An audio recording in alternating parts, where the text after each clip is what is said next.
Mateus capítulo 22. Então Jesus, tomando a palavra, tornou a falar-lhes em parábolas, dizendo: O reino dos céus é semelhante a um certo rei que celebrou as bodas de seu filho, e enviou seus servos a chamar os convidados para as bodas, e estes não quiseram vir. Depois enviou outros servos, dizendo: Dizei aos convidados: Eis que eu tenho meu jantar preparado, os meus bois cevados, já mortos, e tudo já pronto, vinde às bodas. Porém, eles, não fazendo caso, foram um para o seu campo e outro para o seu negócio. E os outros, apoderando-se dos servos, os ultrajaram e mataram. E o rei, tendo notícias disso, encolerizou-se, enviando seus exércitos, destruiu aqueles homicidas e incendiou a cidade. Então disse aos servos: As bodas, na verdade, estão preparadas, mas os convidados não eram dignos. Ide, pois, às saídas dos caminhos e convidai para as bodas, e todos os que encontrardes. E os servos, saindo pelos caminhos, ajuntaram todos quantos encontraram, tanto maus como bons. E a festa nupcial ficou cheia de convidados. E o rei, entrando para ver os convidados, viu ali um homem que não estava trajado com veste nupcial. E disse-lhe: Amigo, como entraste aqui, não tendo veste nupcial? E ele emudeceu. Disse então o rei aos servos: Amarrai-o de pés e mãos, levai-o e lançai-o nas trevas exteriores. Ali haverá pranto e ranger de dentes, porque muitos são chamados, mas poucos escolhidos. Então, retirando-se os fariseus, consultaram entre si como surpreenderiam em alguma palavra, e enviaram-lhe os seus discípulos com os herodianos, dizendo: Mestre, bem sabemos que és verdadeiro e ensinas o caminho de Deus, segundo a verdade, sem te importares com o que quer que seja, que não olhes a aparência dos homens. Dize-nos, pois, que te parece? É lícito pagar tributo a César ou não? Jesus, porém, conhecendo a sua malícia, disse: Por que me experimentais, hipócritas? Mostrai-me a moeda do tributo. E eles lhe apresentaram dinheiro. E ele disse-lhes: Quem é esta efígie e esta inscrição? Disseram-lhe eles: De César. Então ele lhes disse: Dai, pois, a César o que é de César, e a Deus o que é de Deus. E eles, ouvindo isso, maravilharam-se, deixando-o, se retiraram. No mesmo dia chegaram junto dele os saduceus, que dizem não haver ressurreição, e o interrogaram, dizendo: Mestre, Moisés disse: se morrer alguém, não tendo filhos, casará o seu irmão com a mulher dele, suscitará a descendência a seu irmão? Ora, houve entre nós 7 irmãos. O primeiro, tendo casado, morreu, e não tendo descendência, deixou sua mulher e seu irmão. Da mesma sorte, o segundo, o terceiro, até o sétimo. E por fim, depois de todos, morreu também a mulher. Portanto, na ressurreição de que dos 7 será a mulher, visto que a todos a possuíram? Jesus, porém, respondendo, disse: Errais, não conhecendo as Escrituras e nem o poder de Deus. Porque na ressurreição não casam nem se dão em casamento, mas serão como anjos no céu.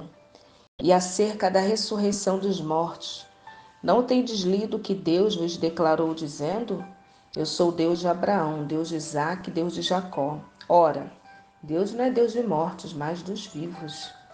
E as turbas, ouvindo isso, ficaram maravilhadas da sua doutrina. E os fariseus, ouvindo que ele fizera emudecer os saduceus, reuniram-se no mesmo lugar. E um deles, o doutor da lei, interrogou por experimentar, dizendo: Mestre, qual é o grande mandamento da lei? E Jesus disse-lhes: Amarás o Senhor teu Deus de todo o teu coração, de toda a tua alma e de todo o teu pensamento. Este é o primeiro e grande mandamento. E o segundo, semelhante a este: amarás o teu próximo como a ti mesmo. Desses 2 mandamentos depende toda a lei e os profetas. E estando eles reunidos, os fariseus, interrogou Jesus, dizendo: Que pensais vós de Cristo?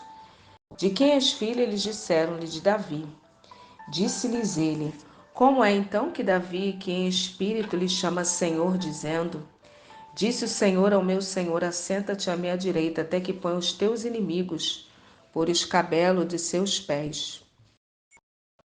E se Davi, pois, lhe chama Senhor, como é seu filho?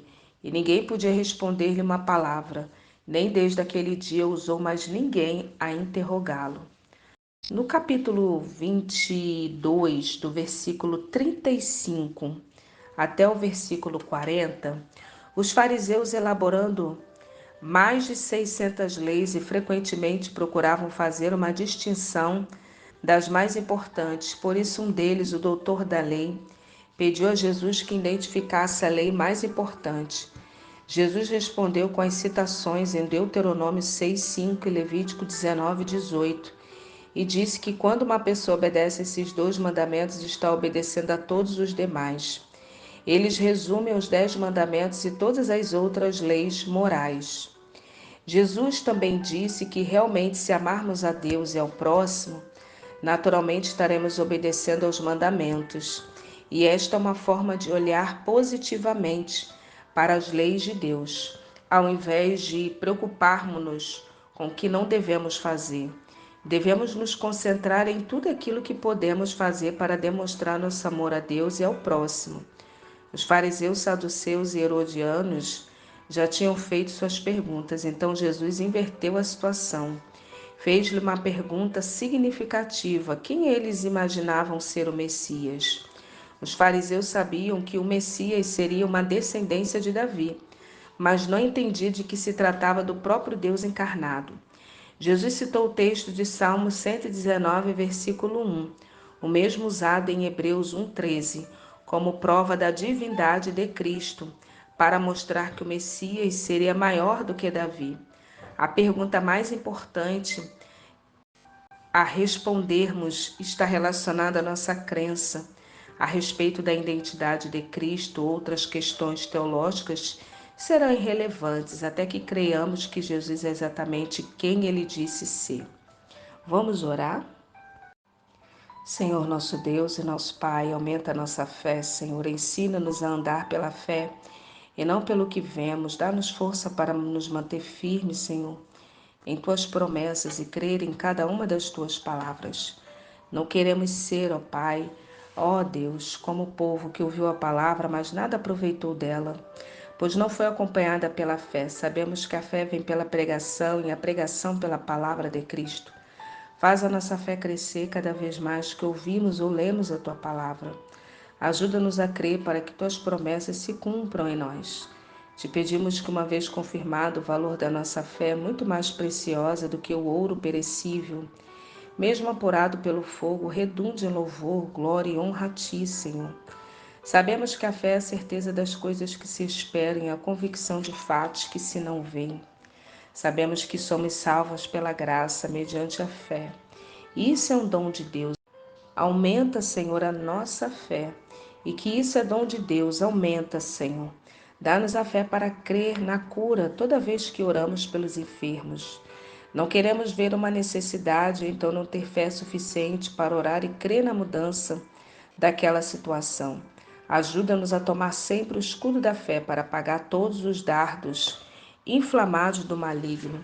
Ajuda-nos, Senhor, a pedir com fé em nada duvidando, pois sabemos que aquele que duvida é semelhante a uma onda impelida e agitada pelo vento, e que aqueles que duvidam têm um ânimo dobre, é inconstante em todos os seus caminhos, e não receberá nada de ti. Sabemos que tudo que não provém da fé é pecado.